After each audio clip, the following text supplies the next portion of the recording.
मानव पूँजी मानव संसाधन विकास का है ना?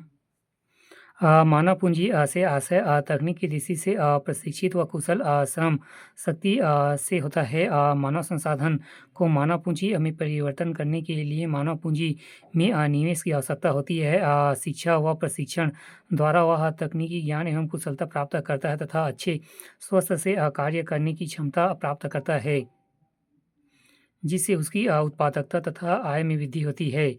इसे कुशल मानव संसाधन भी कहते हैं। उदाहरण के लिए शिक्षक, डॉक्टर, अभियंता, प्रबंधक, विशेषज्ञ आदि।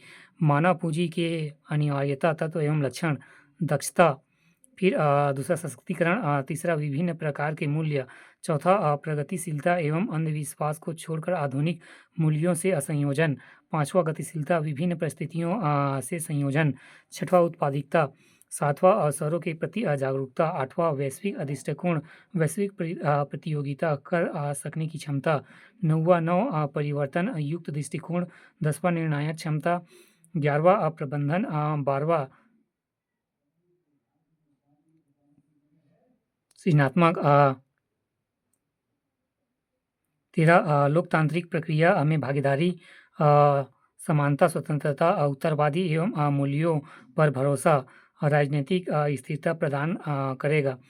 14 अनुशासन, 15 सकारात्मक दृष्टिकोण, मानव पूँजी निर्माण, किसी देश के मानव संसाधन को शिक्षा, स्वास्थ्य व प्रशिक्षण द्वारा विकसित करने मानव पूँजी में बदला जाता है।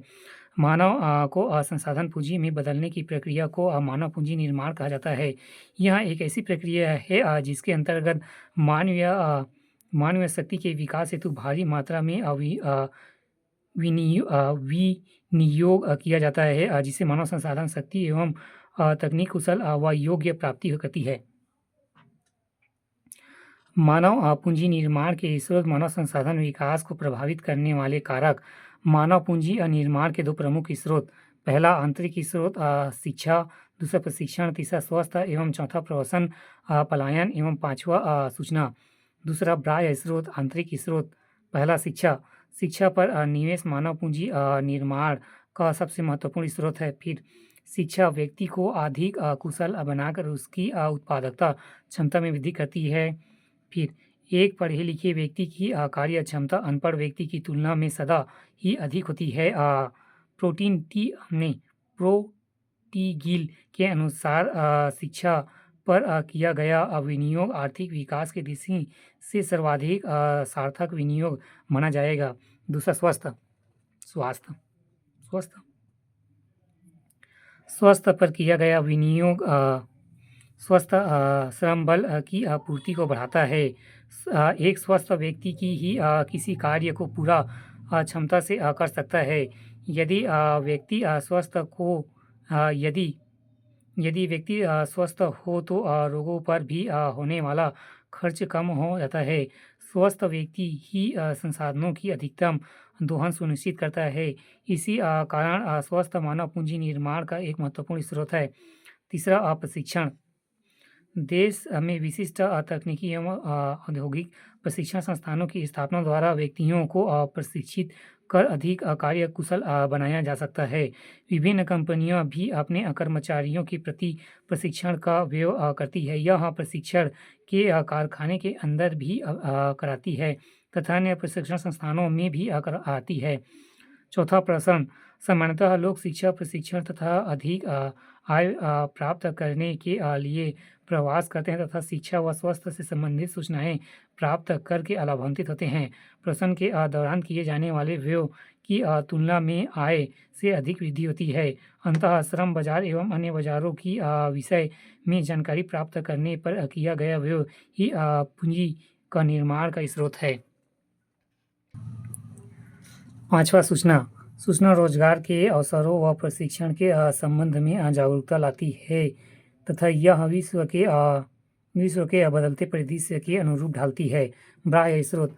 बाह्य स्रोत से आशय देश की मानव शक्ति को प्रशिक्षित करने के लिए विदेशी सहायता प्राप्त करना है। यह दो प्रकार से प्राप्त की जा सकती है। पहला, विदेशी प्रशिक्षित प्रविधि व्यक्तियों को स्थायी व अस्थायी आधार पर देश में नियुक्ति करना।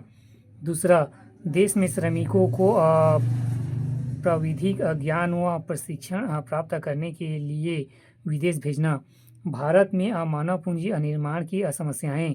पहला, भारत जैसे विकासशील देशों में मानव पूंजी के कुल स्टॉक व अनुमान लगाना एक कठिन कार्य है। दूसरा, तीव्र जनसंख्या वृद्धि के कारण संसाधनों की व्यवस्था कर पाना आसान नहीं है।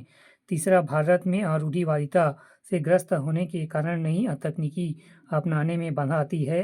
चौथा, भारत में प्रति व्यक्ति स्वास्थ्य सुविधाओं की अल्प कमी है। पांचवा, भारत के उच्च शिक्षित एवं कौशल युक्त श्रम विदेशी की ओर पलायन कर जाता है। छठवां, भारत में कृषि शिक्षा, स्त्री और प्रौढ़ शिक्षा तथा कार्यरत प्रशिक्षण कार्यक्रमों पर बहुत कम ध्यान दिया जाता है। सातवां, भारत में शिक्षा पर बहुत कम खर्च किया जाता है, जिसके कारण आवश्यक अवसंरचना की कमी है।